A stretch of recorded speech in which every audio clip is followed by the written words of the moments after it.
Good morning बेटा। कितना बज रहा है? 12:46 हो रहा है। हाँ 12:46। अ, अ, बेटा फॉर्मली अपने आप को थोड़ा सा इंट्रोड्यूस कर दो। और बताओ। हाय, मेरा नाम पीयूष है। मेरा एडवांस रैंक 1481 था। मैं करेंटली मैकेनिकल इंजीनियरिंग कर रहा हूँ आईआईटी दिल्ली से।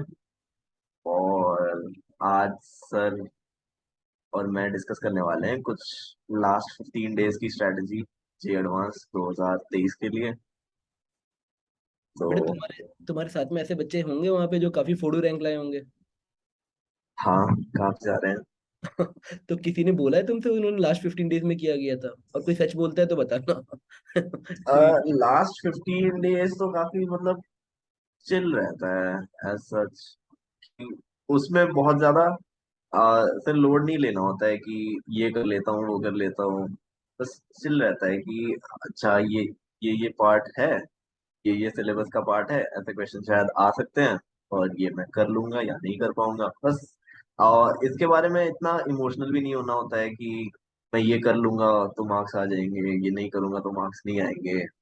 और मैंने वो नहीं किया था, अब मेरा ये वीक रह जाएगा सामने, तो वो छूट गया मेरा, वो सब अब तो सोचना ही नहीं है वो सब अब। बहुत अच्छा पॉइंट बोल रहे हो। मतलब बच्चे कई बार इमोशनल हो जाते हैं एडवांस के 20 दिन पहले कि अभी तो मेरा इतना सिलेबस पेंडिंग है, और जो नहीं आ रहा है उसके लिए तो जान दे देंगे।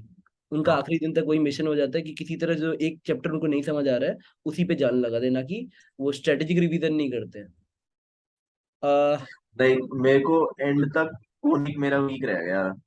मैंने कोनिक को थोड़ा सा इग्नोर कर दिया था 11th के टाइम पे, और वो एक साल तक इग्नोर ही हो गया बस। वो वीक रह गया मेरा, कोनिक एंड तक वीक रह गया। मेरे शायद 4 में से 2 ही क्वेश्चन बने थे मेरे पेपर में। एक और केमिस्ट्री में वैसे चैप्टर था सॉलिड स्टेट, वो मेरे को एग्जाम के एक हफ्ते पहले ही पता चल गया था कि इसका क्वेश्चन तो मैं सॉल्व कर ही नहीं पाऊंगा, अब जितना आसान क्वेश्चन भी आ जाए सॉलिड चलो कर ही नहीं स्टेट पाऊंगा। इजी रहता है। क्या? मेरे को सॉलिड हाँ स्टेट वही। इजी लगता है था। उसका थियोरेटिकल क्वेश्चन आ गया था, मतलब बिल्कुल जो याद रहता है सबको, अच्छा। और मैंने वो गलत कुछ कर दिया। कुछ कुछ उसमें शॉर्ट की वॉट की रहता था ना, शॉर्ट की डिफेक्ट ये सब। अरे, तो मुझे गया। भी केमिस्ट्री की ब्लरी मेमोरीज है। 3 के मार्क्स थे, वो चले गए। कोई नहीं, कहीं तो आए होंगे। तभी तो वहां पे हो। हाँ। तो वैसे ही मतलब जैसे मुझे पता चल गया था कि सॉलिड स्टेट में अब तो मार्क्स नहीं आ रहे हैं, अब तो क्या ही पढूं, तो मैंने छोड़ दिया था। उस टाइम पे आके तो कोनिक सेक्शन मैंने पढ़ने की कोशिश नहीं करी थी। तुम्हारा बच्चों को यही मैसेज है कि जो तुम्हारा स्कोरिंग एरिया नहीं है उसके लिए ज्यादा वरीड नहीं हो। जिसका तुमको हाँ, जिसका तुमको श्योर है कि अब तो मैं स्कोर कर ही नहीं सकता हूँ इस टॉपिक में, ये टॉपिक तो काफी आउट ऑफ रीच हो चुका है, तो उसको अभी के लिए छोड़ सकते हो। लेकिन जो टॉपिक ऐसा है ना कि चलो मैंने एक पॉइंट पे इसको बहुत अच्छे से कर लिया था, बट अभी स्लाइड सा ब्लर है, तो अभी 15 डेज का टाइम बिल्कुल परफेक्ट टाइम है, मतलब मतलब ऊपर ऊपर अपने से जो उसको रिवाइज पुराने करने का। टॉपिक्स हैं उनको कंसोलिडेट करने के लिए जो तुम्हें अच्छे से आते हैं, बस तुम्हारी मेमोरी में कहीं ना कहीं है। You have to jog your memory, मतलब लाइक थोड़ा सा फिर से टहल के आते हैं वो याद आ जाते हैं। हाँ, वो याद आ जाएंगी उसमें। वैसा नहीं होगा कि फील होगा कि नहीं होगा, हो जाएगा, उसमें पक्का हो जाएगा, लाइक रिवाइज सा। तो ऐसे केमिस्ट्री में, ऑर्गेनिक में तुमने कन्वर्जन्स तो किए ही होंगे, तो best way to revise is तुम कन्वर्जन कर लो, और 15 20 30 एंड ऑफ लंबे वाले कन्वर्जन, जिसमें कि बहुत ही छोटे कंपाउंड से स्टार्ट करते हो और काफी लंबे वाले कंपाउंड में पहुंच जाते हो। या फिर तुम ये भी ट्राई कर सकते हो कि एक चैप्टर उठाया, उसके रिएक्शंस को एक जगह पे मतलब याद करने की कोशिश की, और फिर उन्हीं रिएक्शंस को यूज करके कोई एक कन्वर्जन बना लिया खुद से। अब हाँ, ये वैलिड कन्वर्जन भी होना चाहिए, ऐसा नहीं कि कुछ भी बना दिया है।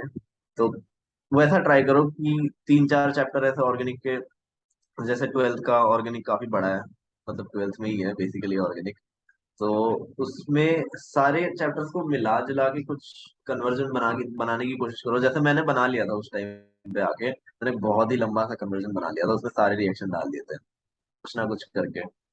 और ये अच्छी ऑर्गेनिक तो स्ट्रेटेजी वैसे ऑर्गेनिक वैसे ही रिवाइज हो जाएगी। ऑर्गेनिक में कुछ पार्ट थ्योरेटिकल है, बट वो पूछते ही नहीं है थ्योरेटिकल पार्ट, वो रिएक्शन ही पूछ लेते हैं। और ऑर्गेनिक समवॉट फिनिश हो चुका है उनके पास, कि उनके पास अब मटेरियल नहीं है ऑर्गेनिक का कुछ भी पूछने लायक। जब तुम 2022 का पेपर देखोगे तो वो बेसिकली कॉम्बिनेशन है 11 to 21 का पेपर्स में से ही बीच बीच में कुछ कुछ उठाए हुए हैं रिएक्शंस, सेम रिएक्शंस पूछे हुए हैं, कुछ नया नहीं है। कुछ पार्ट्स में जहाँ पे वो चाहते हैं कि ये क्वेश्चन कोई भी सॉल्व ना कर पाए, तो कुछ नया डाल दिया। जैसे कोई एक PBr3 का रिएक्शन आया हुआ था, वो पहली बार देखा एग्जाम, तो वो तो छोड़ना होता है, करना हम्म। ही नहीं होता। बाकी जो ऑर्गेनिक है, ऑर्गेनिक फिनिश्ड है। ऑर्गेनिक फिनिश्ड है, PYQs में फिनिश्ड है। अगर तुम 11 to 22 के सारे PYQs कर लेते हो, तो तुम्हारा ऑर्गेनिक तो हो गया फिर। ऑर्गेनिक की प्रैक्टिस हो गई, अब बचा ही नहीं है उसमें कुछ। और इनऑर्गेनिक की बात होती है, तो इनऑर्गेनिक में हमेशा वही दो क्वेश्चन सरप्राइज वाले होते ही हैं, जो कि अजीब से होते हैं, कहीं बाहर से होते हैं, ना NCERT से होते हैं, ना किसी स्टैंडर्ड बुक के होते हैं, बस कहीं से डाल देते हैं। बट जो बाकी के क्वेश्चन होते हैं, जो मेन स्ट्रीम क्वेश्चन होते हैं, वो तो बिल्कुल स्कोरिंग होते हैं, क्योंकि इनऑर्गेनिक में टाइम भी नहीं लगेगा। इनऑर्गेनिक तुम रीड करके बस चले जाओ, और बस हो जाते हैं क्वेश्चन। तो इस पॉइंट पे तुम रीड क्या करोगे? तो पहली चीज तो रीड तुमको NCERT करनी है। अब NCERT से कौन से चैप्टर्स रीड करने हैं? जैसे कि हाइड्रोजन हो गया, S ब्लॉक हो गया, और P ब्लॉक हो गया, और D and F ब्लॉक वाला पार्ट जो है छोटा सा रीड करने वाला, वो तुम NCERT से रीड कर सकते हो इजीली। बट जब कोऑर्डिनेशन कंपाउंड्स की बात आती है, या फिर बॉन्डिंग इन कंपाउंड्स की बात आती है, तो ये सब NCERT में इतना अच्छे से एक्सप्लेन नहीं है, और NCERT में उतना मटेरियल है भी नहीं, मतलब उस टॉपिक के बारे में। तो उसके लिए तुमको या तो टीचर के नोट्स पढ़ने पड़ेंगे, या फिर तुमको कहीं से मॉड्यूल से पढ़ना पड़ेगा उनको। मॉड्यूल में जैसे कि कोऑर्डिनेशन कंपाउंड्स काफी अच्छे तरीके से गिवन है, और बॉन्डिंग भी काफी डेप्थ में गिवन है। तो ये दोनों अगर तुम मॉड्यूल से काफी अच्छे से कर लेते हो, और मॉड्यूल के एंड में एंड चैप्टर एक्सरसाइज होता है, या फिर क्या बोलते हैं, सॉल्ड एग्जांपल्स बेटा। सॉल्ड एग्जाम्पल तो फिजिक्स के मॉड्यूल में होता है। अरे इन चैप्टर केमिस्ट्री के एक्सरसाइज मॉड्यूल में पता नहीं, हाँ एंड चैप्टर एक्सरसाइज इन बोलते चैप्टर हैं शायद, एक्सरसाइजेस। वही सब होता है। तो उसको अगर अच्छे से कर लेते हो, हाँ, हाँ कुछ वैसा ही होता है। तो अगर वो हो जाता है, तो डन है, मतलब इनऑर्गेनिक उस हिसाब से डन है कि जितना तुम कर सकते थे उतना तो तुमने कर लिया। ऐसे तुमको रिग्रेट नहीं होगा बाद में कि अरे ये वाला पार्ट तो मैं पढ़ सकता था, बट मेरा छूट गया। और वो रिग्रेट होगा भी नहीं, क्योंकि अभी टाइम है तुम्हारे पास 15 दिन का। 15 दिन का टाइम सफिशिएंट होता है पूरा इनऑर्गेनिक का material start to end read करने के लिए। अभी उतना ज्यादा लिख लिख के कोशिश मत करना कि कहीं लिख लिख के कर रहे हैं, बिल्कुल अच्छे से नोट्स बना के। अगर स्क्रिबल कर रहे हो तब ठीक है, स्क्रिबल करके याद कर रहे हो फिर ठीक है। बट ऐसे अभी बैठ के अच्छे से नोट्स बनाने की जरूरत नहीं है कि मैं इसको एग्जाम के 2 दिन पहले पढ़ूंगा बैठ के, तो वो नहीं हो रहा। और इनऑर्गेनिक तो वैसा ही है। इनऑर्गेनिक में हाँ कुछ और पार्ट्स भी आते हैं, जैसे एक सॉल्ट एनालिसिस का पार्ट आता है, वो मॉड्यूल में गिवन है। तो मॉड्यूल में तुम देखोगे, अगर मॉड्यूल में काफी डेप्थ में गिवन है, मतलब सॉल्ट एनालिसिस इतना ज्यादा डेप्थ की वो पढ़ा भी नहीं जा सकता इतना ज्यादा डेप्थ में। हर तो बैच उसमें अलग अलग, हर बैच आखिरी में यही डिसाइड करता है कि वो छोड़ना है कि पढ़ना है। नहीं वो छोड़ना तो नहीं है उसको, बट पूरा का पूरा ऐसा नहीं कि बैठ गया पूरा का पूरा कि नहीं अब बेटा तो देखो मुझे पेज उसमें ना, वन से पेज अगर ना लास्ट तक एक सारा। बच्चा थोड़ा सा ना स्मार्टली ना सिलेबस को सामने रख के देख पाएगा ना, तो फिल्टर कर पाएगा उसमें कि कौन सा चीज काम हाँ कर रहा है, एग्जैक्टली काम का एग्जैक्टली। नहीं। तो थोड़ा सा हाँ बच्चे को तो कुछ चीजें ना, जैसे PYQ और वो उसका सिलेबस सामने रख के ना उसका फोकस दोबारा आ सकता है कि क्या रेलिवेंट है क्या रेलिवेंट है। बेटा देखो अभी बस यही है ना कि जो आपके जूनियर वाले बैचेस है ना, उसमें मतलब बच्चे मेहनती बहुत हैं, मतलब वो दिल से चाह रहे हैं कि उनका अच्छा कॉलेज निकले, और वो कर भी अच्छा रहे हैं। तो कहीं ना कहीं इस 15 दिन के लिए उनको, तुम ये बताओ तुम कितना घंटे पढ़ रहे थे और क्या स्ट्रैटेजी थी तुम्हारी कि भाई मैथ्स कितना करना है? क्या तुम मतलब पूरा 2011 से 21 तक के PYQ लगाए थे मैथ्स के? हाँ, तो वो तो सारे तीनों सब्जेक्ट के लगा लिए थे। हम्म। आ, अभी तो स्टडी आवर्स अराउंड 10 ही होना चाहिए, उससे ज्यादा नहीं होना चाहिए। अभी 8 घंटे सो जाओ, 10 घंटे पढ़ लो, बाकी जो नॉर्मल चीजें वो तो होती रहेंगी। और हाँ, तुम्हें इनऑर्गेनिक पे था, तो इनऑर्गेनिक में जैसे सॉल्ट एनालिसिस में, उस तुम जब सॉल्ट एनालिसिस खोलोगे तो उसने एक्चुअली ऑलमोस्ट हर एलिमेंट का सॉल्ट एनालिसिस कर लिया है। जो कि शायद इम्पोर्टेंट नहीं है, क्योंकि उसमें से सारे क्वेश्चन नहीं आते। बट तुम देखोगे कि जहाँ पे पी ब्लॉक का सिलेबस लिखा हुआ है एडवांस के शीट में, तो उसमें एक पॉइंट तक लिखा हुआ है जहाँ पे एनसीईआरटी के एलिमेंट्स हैं। फिर कुछ एंड में लिखा हुआ है कि special reactions of zinc, chromium, और ऐसे कुछ तीन चार एलिमेंट्स हैं जो कि नहीं है एनसीईआरटी में। तो सिर्फ उन्हीं एलिमेंट्स के कंपाउंड्स का जो सॉल्ट एनालिसिस है तुम पढ़ सकते हो वो मॉड्यूल से, वो बेस्ट रहेगा। लाइक क्रोमियम का तो एक है, वो तो मुझे पक्का याद है। क्रोमियम के कंपाउंड्स तो तुमको पढ़ने हैं। और कुछ है वो इतना अच्छे से याद नहीं है अब। तो उनके सॉल्ट एनालिसिस पढ़ लो, उनके कलर से याद कर लो, और उनका बिहेवियर याद कर लो। जैसे कि मेरे पेपर में सॉल्ट एनालिसिस का बहुत ही आसान क्वेश्चन आ गया था एक, मतलब बहुत ही आसान है। तो वो फायदा हो जाता है कभी कभी कि बस पढ़ लिया था, ऑल्दो मैंने सॉल्ट एनालिसिस काफी अच्छे से पढ़ लिया था, तो आसान क्वेश्चन आ गया। बट वही है कि कम पढ़ के भी वो क्वेश्चन सॉल्व कर सकते थे, इतना आसान था वो। जबकि कुछ चैप्टर्स में ऐसे क्वेश्चन भी आ रखे थे कि बहुत ज्यादा पढ़ के भी सॉल्व नहीं होंगे, क्योंकि बस नए थे वो। जैसे पी ब्लॉक में हमारा एक क्वेश्चन था शायद, जो कि बहुत अजीब सा था रिएक्शन, तो वो छोड़ना पड़ा। और बाकी ये है कि पेपर अचानक से जब मिड पेपर होते हो ना, तो ऐसा फील होने लगता है कि सारे के सारे क्वेश्चन टफ हैं।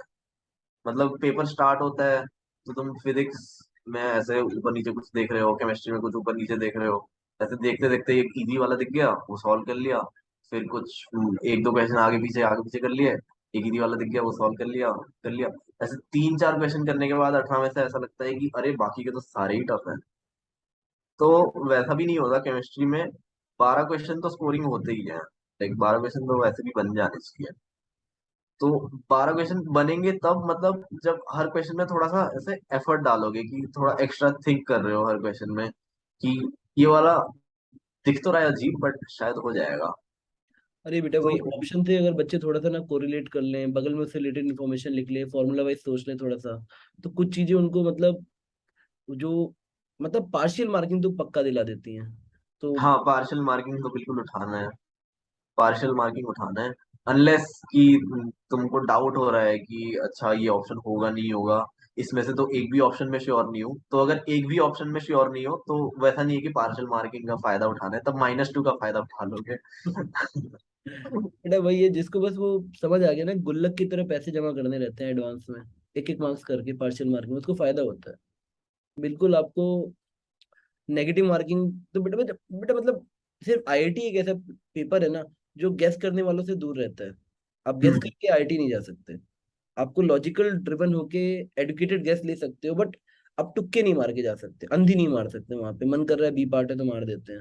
हाँ वो जेई में इसमें तीन चार क्वेश्चन पे हो सकता है कि गट फीलिंग कर रही थी कि बी होना चाहिए, मार दिया, बट वो आपको काउंटर प्रोडक्टिव हो जाएगा। बेटा देखो बात वही है कि बच्चे थोड़ा सा ना, थोड़ा सा एक एंग्जाइटी नर्वसनेस फील करते हैं, तो हाँ, डायरी। एग्जैक्टली वही। थोड़ा सा एंग्जाइटी और नर्वसनेस होता है ना, तो कई बार वो पार्शियल मार्किंग वो +1 नहीं है, वो -3 है माइनस एक्चुअली। हम्म नहीं, -3 है वो। -3 चार है। में से चार स्कोरिंग था, हम्म और तुमने सिर्फ उसमें +1 स्कोर करके 3 मार्क्स लूज किए हैं, सिर्फ बस ये सोच के कि हाँ ये पता तो है बट मन नहीं कर रहा मारने का, ये गट फीलिंग है कि ये गलत है। तो वैसा भी नहीं होना है कि अंडर हम्म। कॉन्फिडेंट हो गए ऑप्शन टिक करने में। अगर लग रहा है कि दो ऑप्शंस पक्का सही है, तो टिक करने हैं दो ऑप्शंस, वो होंगे ही +4। ऐसे लीव नहीं करने हैं ऑप्शन ये सोच के कि शायद। एडवांस कहीं ना कहीं बेटा अंदर से कॉन्फिडेंस का गेम है। मैंने नर्वस बच्चों को ना कभी भी एडवांस फोड़ते नहीं देखा है। मतलब बंदे के पास नॉलेज कितनी भी रहे, वो थोड़ा सा कांपते हुए डरते हुए एडवांस का पेपर देने जा रहा है, तो मतलब वो सेटिस्फैक्टरी तो नहीं रहता बच्चे के लिए। वो हो सकता है वन थर्ड कर दे अपनी पोटेंशियल का। और जो बच्चा मैंने देखा है कि थोड़ा सा चिल होके जाएगा, वो बोलेगा पेपर फोड़ेंगे, बेस्ट एफर्ट देंगे, हर सेकंड यूटिलाइज करेंगे, ऑप्शन से करेंगे, शफल करेंगे, मतलब जबरदस्ती भी करने की कोशिश करेंगे, कैसे नहीं होगा, सोच सोच के एक्स्ट्रा लिख लिख के, तो वो अपना बेस्ट करके आ जाता है। कोई कई बार वो 110 नंबर लाएगा, 120 नंबर लाएगा, कई बार वो बेटा 160-70 नंबर भी लाते हैं बच्चे जो अपना बेस्ट देना चाहते हैं। और कई बार ऐसा भी होता है कि बच्चा 200 लायक है और उसके 60 नंबर आ रहे हैं, जस्ट बिकॉज क्योंकि वो सोच रहा था कि भाई नॉलेज से हो जाएगा। पर एडवांस पूरा वैसा ही गेम है कि भाई जैसे मतलब एक क्रिकेट की एनालॉजी रहती है कि टेस्ट मैचेस ना जब तक दोनों इनिंग पूरी नहीं हो जाती ना, कोई नहीं जानता कि जीते हो कि हारे हो। मतलब उसमें स्ट्रेटेजीज बनानी पड़ती है with in the match also. तो वही एडवांस का पेपर वैसा ही रहता है कि पेपर वन भी हो गया है तो बच्चा कई बार वो गिव अप कर देता है, कई बार सोचता है कि भाई जैसा पेपर वन अच्छा गया है वैसे पेपर टू भी अच्छा जाएगा। पर आपके लिए वो फिर से नया चैलेंज है, आपको दोनों मार्क्स कैलकुलेट करने हैं। मतलब कट ऑफ तो बड़ा इशू नहीं होता है जो आईआईटी जाना चाहते हैं, लेकिन स्टिल एक दो ऐसे एक्सेप्शन हो सकते हैं बच्चे। बट कट ऑफ कभी मेरे ख्याल से इशू नहीं बनता है अनटिल अनलेस आप बहुत ही ज्यादा ब्लंडर कराओ पेपर में, वो भी कोई जानबूझ के नहीं करेगा। तुम बेटा वैसा कुछ बच्चों को गाइड करो कि लाइक लास्ट पेपर में तुम जैसे लास्ट 15 डेज के लिए उनको जैसे एक वो चैलेंज टाइप का देना चाहो, पॉजिटिव चैलेंज टाइप का, क्या क्या कर लेना चाहिए। चलो उसको पॉइंट करते हैं। अगर 2011 से 2022 तक के पेपर लगा लिए बच्चे ने और नहीं लगाए तो लगा लेना चाहिए, ये हल्का हाँ, हल्का। अभी तो मतलब अगर वो नहीं लगाए तो फिर एक्स्ट्रा किसी कोचिंग का मॉक देने की जरूरत नहीं है, फिर वही कर लो, पीवाईक्यू कर लो। और अगर पीवाईक्यू खत्म हो गए हैं फिर तुम पेपर कर सकते हो, मतलब कहीं से भी, अगर अभी भी सोर्स अच्छा हो तो। अभी अभी भी बस यही है कि मतलब सेकंड सजेशन जो हम बच्चों को देते हैं कि थोड़ा सा मॉक दे ले। क्योंकि रीजन क्या है कि अगर पीवाईक्यू वो जल्दी जल्दी खत्म कर लेते हैं और 15 दिन है, 3 4 मॉक वो नहीं देंगे तो वो 6 घंटे बैठने का स्टेमिना तो नहीं बनता है बेटा। मॉक देना मतलब मेरे ख्याल से वैसा रहता है कि सच का सामना करना। क्योंकि जितनी एग्जाम में स्ट्रेटजीज बनती है ना रियल टाइम में, वो स्ट्रेटजीज कोई बंदा कैजुअली सोल्यूशन देख के उस पेपर को पढ़ रहा है तो नहीं बनने वाली, कभी नहीं बनेगी। तुम मॉक को मॉक की तरह दोगे, तुम्हारी स्ट्रेटेजी बनेगी ही बनेगी कि हाँ ये छोड़ना है, ये पकड़ना है, ये वाला तो रिवीजन करूंगा, कैसे छूट गया मुझसे, ये क्वेश्चन तो मेरे को करना ही करना था। बट बच्चे बस थोड़ा सा जो मुझे गड़बड़ लगती है इस पीरियड में लास्ट 15 डेज में, जो मतलब एक्सपीरियंस के हिसाब से मुझे समझ आता है, वो कहीं ना कहीं अपना माइंड मेकअप करने लगते हैं कि ये मेरा बेस्ट वर्जन नहीं है, मतलब अभी तो मतलब एडवांस मेरे लायक नहीं है, या वाइस वर्सा कि मैं एडवांस के लायक नहीं हूँ। तो उस चीज को थोड़ा सा साइड करके अगर बच्चे ना 3 4 घंटा अपने उस एरिया पे वर्क कर लेना जिसपे वो एग्जाम में स्कोर कर रहे हैं, तो उनकी ना एक्यूरेसी बहुत बढ़ जाती है। सपोज वो कोई 3 4 चैप्टर मैथ्स के पकड़ लिए या फिजिक्स के पकड़ लिए या केमिस्ट्री के पकड़ लिए जिससे वो स्टार्ट कर सकते हैं। जैसे मेरे को हमेशा लगता है अगर किसी ने जनरल फिजिक्स को सीरियसली लिया थोड़ा सा, तो वो उसमें पूरा स्कोर करता है। भाई डायमेंशन कौन गलत करके आता है, वर्नियर कैलिपर स्क्रू गेज कौन गलत करके आएगा। तो सही इसी तरह हर चैप्टर में अगर उन्होंने ब्लॉक्स बना लिए तो उनके 100 नंबर पक्का पार होंगे। अगर 4 5 5 चैप्टर के उन्होंने ब्लॉक्स बना लिए जहां पे उनको कंफर्म है कि इन चैप्टर से स्टार्ट करना है, तो उनका 100 नंबर पार होता है। जिसको मैं सिंपल वैसे तरीके से बोलता हूँ कि एग्जाम ना जो एडवांस का पेपर होता है वो 18 क्वेश्चन होते हैं जिसमें 6 6 6 टाइप के रहते हैं, 6 सुपर इजी आते हैं। मतलब आपके हिसाब से जो आपने अब तक तैयारी की है उसमें कहीं ना कहीं 6 क्वेश्चन आपको ऐसे मिलेंगे जो आपकी कंफर्ट जोन के बहुत ही अंदर गिरेंगे, कि जिसको आप हाँ। देख के बोलोगे मैं खोज के करूंगा इस क्वेश्चन को। तो और वो सबके लिए अलग हो सकते हैं। किसी को परमुटेशन कॉम्बिनेशन अच्छा लग रहा है और किसी को डर लगता है पीएनसी से कि भाई प्रोबेबिलिटी पीएनसी आए ना दूर भटक, मतलब उनके आसपास नहीं भटकना है। तो वो बच्चे टू बच्चे डिपेंड करता है। और 6 क्वेश्चन ऐसे होते हैं यार जो तुम थोड़ा सा एफर्ट्स हाथ पांव मारोगे तो हो जाएंगे। और बाकी 6 क्वेश्चन कहीं ना कहीं वैसे रहते हैं कि भाई हमसे ना हो पाएगा टाइप का, हर बच्चे के हाँ। साथ। हाँ, तो तो जो ये बच्चा थोड़ा सा ये लास्ट मोमेंट में मतलब पैनिक किए बिना प्लानिंग करते हुए लास्ट तक एफर्ट डालता है और आखिरी 2 दिन चिल रहता है, बिल्कुल चिल, सुपर चिल, कि भाड़ में गया आईआईटी का पेपर, जाके वहां फोड़ेंगे, फूटा तो ठीक, नहीं तो भाई जिंदाबाद एनआईटी राउरकेला। मतलब वर्स्ट केस में वैसा भी नहीं, मतलब अगर, क्योंकि कई बार बेटा हम लोग ऐसे बच्चों को भी देखते हैं ना कि जो बहुत ही डिजर्विंग हो। देखो नाम लेने से तो सारे बच्चे समझ जाएंगे, लेकिन कई बार ऐसा होता है ना, बहुत दुख होता है उन बच्चों के लिए जो बहुत डिजर्विंग हो और वो सिर्फ ये गलती कर देते हैं कि मतलब पेपर को लार्जर देन लाइफ समझ लेते हैं। Paper at the end of the day game की तरह है, you win some you lose some, उसके बाद नेक्स्ट गेम पे लग जाते हैं। आईआईटी एंड तो होता नहीं है लाइफ का, उसके बाद भी दुनिया है। और हाँ, तुम नेक्स्ट प्लेटफॉर्म की तैयारी पे लग जाना अभी से, जितना हो पाए बेटा। नेक्स्ट प्लेटफॉर्म को टारगेट कर लो, जिस भी तरीके से कर सकते हो कर लो, कुछ ठंडे दिमाग से ब्रेनस्टॉर्मिंग करो और नेक्स्ट प्लेटफॉर्म की तरफ बढ़ जाओ। और बेटा कोई लास्ट वर्ड ऑफ एडवाइस तुम ड्यूरिंग द पेपर देना चाहते हो बच्चों को, अटेम्प्ट कैसे करें। ड्यूरिंग द पेपर तो यही है कि एक तो मतलब ओवर कॉशियस नहीं होना है कि अब मैं एडवांस का पेपर दे रहा हूँ, ये मेरा एक्चुअल एडवांस का पेपर है, इसी से मेरी रैंक आएगी। अब इस पेपर में मुझे कुछ गलत नहीं करना है। इस पेपर में मैं सारे क्वेश्चन सही करने की कोशिश करूंगा, 100% एक्यूरेसी मेंटेन करूंगा। तो ये सिमिलर थॉट्स थे मेरे जब मैंने पेपर वन स्टार्ट किया था। तो मैंने स्टार्टिंग के पता नहीं 10-15 क्वेश्चन शायद वो ऐसे सॉल्व किए हैं जैसे कोई बोर्ड का बच्चा करता होगा। धीरे धीरे एकदम पेन पेपर लेके वो हर स्टेप लिख रहा हूँ, हर वैल्यू वहां पे लिख रहा हूँ, नोट कर रहा हूँ, फिर सॉल्व कर रहा हूँ। तो वैसे क्या होता है ना कि एक्यूरेसी तो बहुत ज्यादा होती है, लाइक वो वाले क्वेश्चन तो मेरे सही हो गए, लेकिन फिर बाद में रियलाइज होता है कि वो वाले तो सही वैसे भी होने थे अगर तेज कर लेता तो टाइम बहुत ज्यादा लॉस हो जाता है अगर स्टार्ट स्टार्ट में ऐसे स्लो हो जाते हो या फिर अग्रेसिव नहीं होते हो। तो फर्स्ट मिनट से ही बिल्कुल एकदम अग्रेसिव होना है कि इस क्वेश्चन का कितना जल्दी आंसर निकाल सकता हूँ मैं ऑप्शन से, या फिर किसी भी तरीके से, मतलब आंसर निकलना चाहिए बस इसका जल्दी से जल्दी, मुझे अगले क्वेश्चन पे जाना है फिर। तो वरना अटेम्प्ट बहुत कम रह जाते हैं, और अटेम्प्ट कम रहेंगे तो मार्क्स वैसे भी कम कम ही आएंगे अगर जितना भी एक्यूरेसी हो जाए। तो अटेम्प्ट तो बहुत ज्यादा करने हैं, तो उसके लिए स्पीड भी चाहिए। और स्पीड ऐसे नहीं कि एंड में मैं बना लूंगा कुछ मैथ्स करते टाइम में स्पीड बढ़ा लूंगा, अभी केमिस्ट्री केयरफुली कर लेता हूँ, स्कोरिंग है ज्यादा स्कोर बनेगा। स्पीड तीनों सब्जेक्ट में मेंटेन करना है, और बिल्कुल उसी हिसाब से करना है पेपर वन भी और पेपर टू। किसी भी पॉइंट पे स्लो नहीं होना है। जैसे कि मेरा पेपर टू मैंने काफी फास्ट दिया था, तो हमारा पेपर टू पेपर वन से थोड़ा टफ भी था, बट हम्म। मेरा पेपर टू का स्कोर ज्यादा था, जो कि काफी उल्टा है मतलब। नहीं, अच्छी पेपर वन में चीज है। पेपर वन में पेपर मैंने वन के काफी। बाद पेपर टू को तुमने इम्प्रोवाइज किया, वो बहुत अच्छा है। पेपर टू हाँ। टफ था तुम्हारा, मतलब कंपेरेटिवली पेपर वन से। हम्म।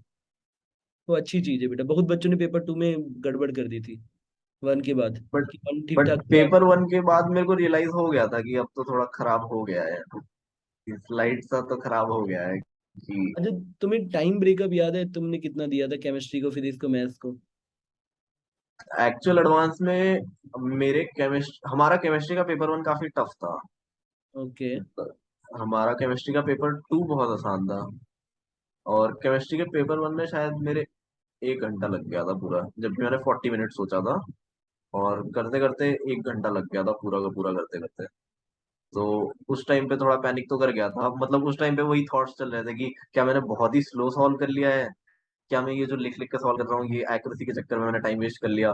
फिर फिजिक्स के सेक्शन पे जाता हूँ, हमारा फिजिक्स का पेपर वन बहुत ही आसान था, हम्म। जिसमें कि मैं स्कोर नहीं कर पाया, क्योंकि एक तो 2 ही घंटे बचे थे। मैं सोच के आया था कि 1 घंटा 15 मिनट लगाना है मैथ्स में, तो 45 मिनट फिजिक्स तो नहीं होगा। तो मैंने कुछ शायद 1 घंटा लगाया फिजिक्स में, फिर मैथ्स के लिए इतना कम टाइम बच गया। तो एकदम वो टाइम का हिसाब एकदम बर्बाद हो जाता है एक सब्जेक्ट खराब होते ही। स्टार्ट में केमिस्ट्री में 20 मिनट एक्स्ट्रा दे दिए, बच्चों को अब बेटा देखो फिजिक्स। ये याद रखना चाहिए कि what you are going through, everyone is in the same boat. मतलब जो, मतलब देखो, अगर पेपर के बीच में तुम्हारा दिमाग इतना ठंडा है कि भाई जो परेशानी मैं झेल रहा हूँ वो इंडिया का हर बच्चा सेम पेपर लेके झेल रहा है, तो जे मेंस की तरह भी नहीं है कि सबका पेपर अलग आएगा। जे एडवांस है भाई, सबको पेपर सेम झेलना पड़ेगा। तो अगर तुम्हारे सब केमिस्ट्री से ही स्टार्ट करेंगे, इसमें कोई हाँ, डाउट सब तो नहीं है। केमिस्ट्री से ही तो स्टार्ट। जिसने ये बात उस समय रियलाइज कर ली कि भाई पेपर सबके लिए इक्वली टफ या इक्वली इजी है, तो वो बंदा शायद तुम्हारी बात पे ध्यान दे पाएगा, मतलब अगर अभी वैसे सोच पाए तो। क्योंकि जब हम फ्यूचर में रहते हैं तो हमें अपना पास्ट थोड़ा क्लैरिटी के साथ दिखता है कि हमने क्या मिस्टेक की जो नहीं करनी चाहिए थी। तो तुम अपना वर्ड ऑफ एडवाइस कुछ देना चाहते हो कि जो बच्चों गलती ना करें? एक तो तुमने अब एडवाइस दी जो मैं बच्चों को देता हूँ, बहुत एग्रेसिव रहो, सेकंड्स में बहुत नहीं, अग्रेसिव रहना है। तो 10 भी सेकंड में हमारे देखने चाहिए। हाँ, हाँ। हमारे पेपर वन में जो था 18 में से शायद 3 क्वेश्चन थे या 4 क्वेश्चन थे जो कि थे match the column with single correct options. Hmm. मतलब वो तो कितना ज्यादा इजी होता होगा उनमें ऑप्शंस एलिमिनेट करना, मतलब उसमें तो एक तो मैच दी कॉलम है, ऊपर से सिंगल करेक्ट है, तो उसमें उसमें तो तो, ऑप्शन अरे उस मतलब मजे हैं उसमें, मतलब उसमें तो मजे हैं सही में। जीवन के आनंद उसी तो में है, उसमें थोड़ा सा लगा के। पहले तो मैंने ये सोच लिया था कि स्टार्ट तो करूंगा केमिस्ट्री से, बट पहले केमिस्ट्री का ये वाला सेक्शन कर लूंगा, फिर फिजिक्स का ये वाला सेक्शन कर लूंगा, फिर आगे केमिस्ट्री का बाकी का खत्म करने के बाद फिर मैथ्स का ये वाला इजी वाला सेक्शन कर लूंगा। नहीं, अच्छा क्योंकि किया तुमने, अच्छा किया, काफी अच्छा किया।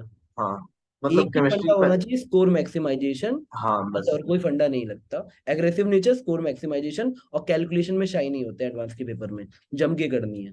पेन उतनी घिसो जितना घिस सको, पूरा बेस्ट एफर्ट डाल के। हमारे वाले में तो काफी मतलब गंदे कैलकुलेशन भी आए थे, जबकि पास्ट के पेपर्स में मैथ्स में मोस्टली उतना ज्यादा कैलकुलेशन था तो, बट वैसा वाला नहीं कि मतलब डेसिमल का स्क्वायर निकाल रहे हैं और उसको डिवाइड भी कर रहे हैं, जो कि हमारे पेपर में था कुछ क्वेश्चंस में। तो मेरे को थोड़ा अजीब तो लगा था कि कहीं मैं गलत तो नहीं कर रहा हूँ, बट वो होता है, वो कुछ सबके तो साथ नया होता होता ही, है। कुछ तो अजीब सा होता ही है। और ऐसे पेपर पेपर टू का ब्रेक हमको पता नहीं कितना टाइम मिला था, और तुमको कितना टाइम मिलेगा? 1 घंटा समथिंग मिलेगा शायद। 1 घंटा नहीं, एक दो घंटा नहीं हमारा, एक तो दो हुआ था घंटे का ब्रेक ब्रेक होता है 9 से टोटल। 12, 2 से 5, हाँ 2 घंटा दो ब्रेक। घंटे का ब्रेक होगा। 2 घंटे का ब्रेक मिलता है, तो उसमें पेपर पेपर वन के बारे में तो बात मत करना प्लीज। ये तो उसमें तो रूल उसमें 101 है, भाड़ में हाँ, क्यों। तो बस जाना मम्मी के पास, चले जाना मम्मी ले जाएंगी पास कहीं होटल में जहाँ पे रुके होंगे, कि तुम्हारा अनुगुल में तो सेंटर गिरेगा नहीं, कहीं बाहर ही होगा, तो वहीं बस होटल चले जाना, वापस खाना खा लेना और वापस आना। ऐसे मम्मी पापा को भी पता ही होता है कि इससे अभी ज्यादा बात नहीं करना है, ज्यादा कुछ नहीं बोलना होता है। जैसे मैं बाहर निकला था, मम्मी पापा ने बस पूछा था कि यहाँ खाना खाएगा या फिर रूम वापस चले वहां खा लेगा, तो मैंने कहा रूम वापस चलेंगे, और बस इससे ज्यादा कुछ बात नहीं हुई थी हमारी, बस हम रूम गए थे वापस, मैंने खाना खाया था और मैं वापस आया था। बेटा देखो, पेपर 1 से और 2 के बीच में ना 2-3 काम करने चाहिए। पहला, पेपर 1 डिस्कस नहीं करना चाहिए। दूसरा, ये समझना चाहिए कि पेपर 1 और 2 डिफरेंट होते हैं। कुछ भी हार्ड और इजी निकल सकता है, तो मतलब पेपर 1 और 2 में कोई कोरिलेशन नहीं है। एक बंदे के, बेटा मुझे अभी भी याद है, मैंने 21 मार्क्स देखे थे पेपर 1 में, और दूसरा पेपर 2 उसने फोड़ दिया था। तो कोई रिलेशन नहीं होता। मतलब कई बार बच्चे वैसा सोचते हैं कि चलो। वही वही मतलब ऐसा एक इमेज बना रहता है कि पेपर टू तो टफ होता है यूजुअली पेपर वन से, बट हमारा पेपर टू का केमिस्ट्री बहुत आसान था, मतलब मुझे बहुत इजी लगा था जब पेपर टू की केमिस्ट्री से स्टार्ट किया था।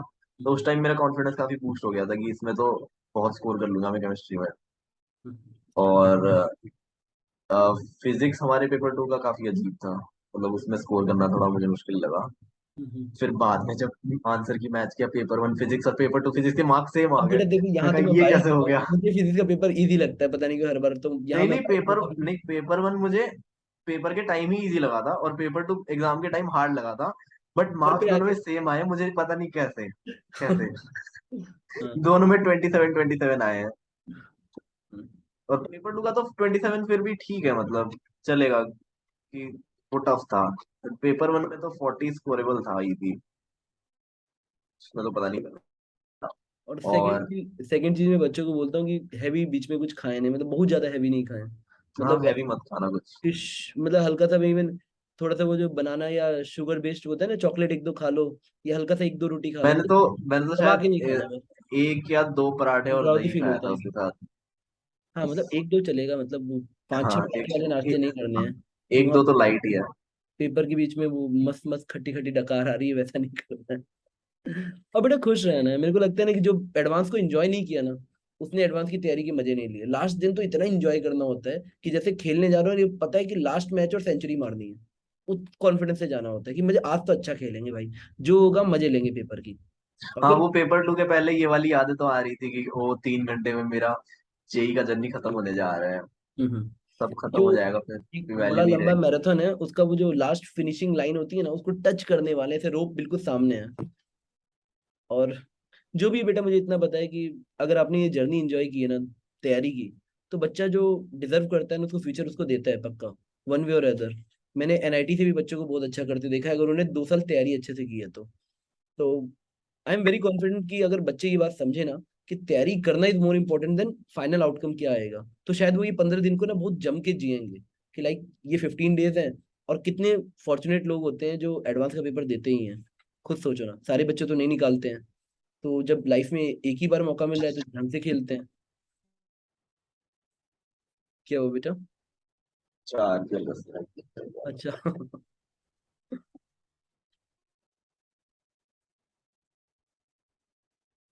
और कॉलेज में कुछ 4-5 काम करना, घर वालों के टच में रहना, फोन वोन करते रहना। मतलब मैंने कुछ गलतियां की, मैं कम फोन पे बात करता था घर पे, तो तुम मत करना, घर पे बात बात करते रहना रेगुलर। और जितना जल्दी हो सके उसकी तैयारी कर लेना, कुछ गोल वोल बना लेना। और बेटा, CGPA 9+ मेंटेन करना, हर अच्छे इंजीनियर का फर्ज होता है। तुम भी करो, किसी भी तरह लाओ और फोड़ते हैं, ठीक है। मेरे ख्याल से बेटा, मेरे ख्याल से जी बच्चे कुछ कुछ समझ गए होंगे, जो भी वो समझना चाहें। हाँ, तो अब तो चिल ही रहो। अब इतना ज्यादा लोड मत लो। चिल है अब। हम्म। काफी प्रिपरेशन हो चुका होगा तुम सबका। काफी एफर्ट्स तो लगा ही लिए होंगे।